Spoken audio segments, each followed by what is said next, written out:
Hello, Christ Church. Paul Fowler, Lake Forest campus pastor, walking through our Good News and the Hope of the Christmas Story devotional. And today we're in Luke chapter 2, and we're only going to be looking at one verse. We're going to be looking at verse 19. Now, why one verse? Well, what's so fascinating is what we find is what Mary, who the verse is about, is doing. Look at chapter 2, verse 19.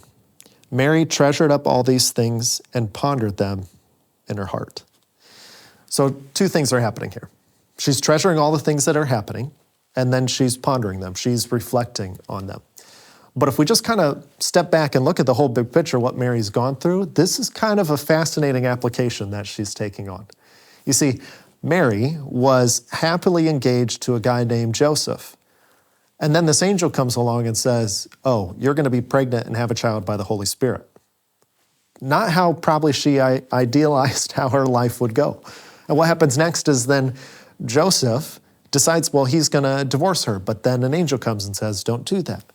And so now, okay, they know what they're supposed to do. But what happens next is there's this census. So because they're under Roman rule, they're going to have to go to Joseph's hometown so they can be counted. Not how Mary wanted to do this. And she is so pregnant, by the time she gets to Bethlehem, she's going to have the child. But what's so shocking is there's no room at the inn for them to stay at. And so, again, this is not how anything is planned. She has this child, likely in a barn or a stable, and she lays the child in a manger. There's probably animals around, or this is all that she could find. This is not the ideal story. And if you've been reading along, that night that the child is born, a whole bunch of these random strangers come in, a bunch of shepherds, talking about what they've seen. This is not how Mary probably imagined having her first child. This is not how Mary imagined her life was going to go. And in fact, I doubt after having childbirth, she is saying, oh great, look at all these people that are here. Again, not the ideal thing that would have happened. But what does she do? She steps back. She looks at everything that has happened. And it hasn't been easy. I'm sure it's been very difficult, but she treasures them. She sees what has happened not as a challenge to be upset about, but as an opportunity to treasure. And then she ponders it. She reflects on it. She says, okay, God, how are you using this in an incredible way? Think about everything that's happened in your life. The unplanned, the challenges, the difficulties.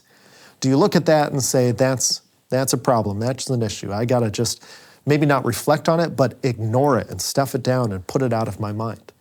How is God perhaps using those challenges and opportunities to radically shift your life?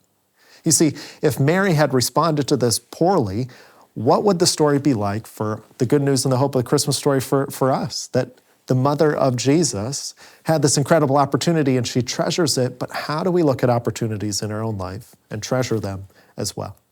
So I hope you take some time to step back and think about how has God used different things in your life that had to be a radical shift for your good instead of just viewing them as challenges. Because this was a radical shift in Mary's life, but she knew there is good news and hope because Jesus has come to save.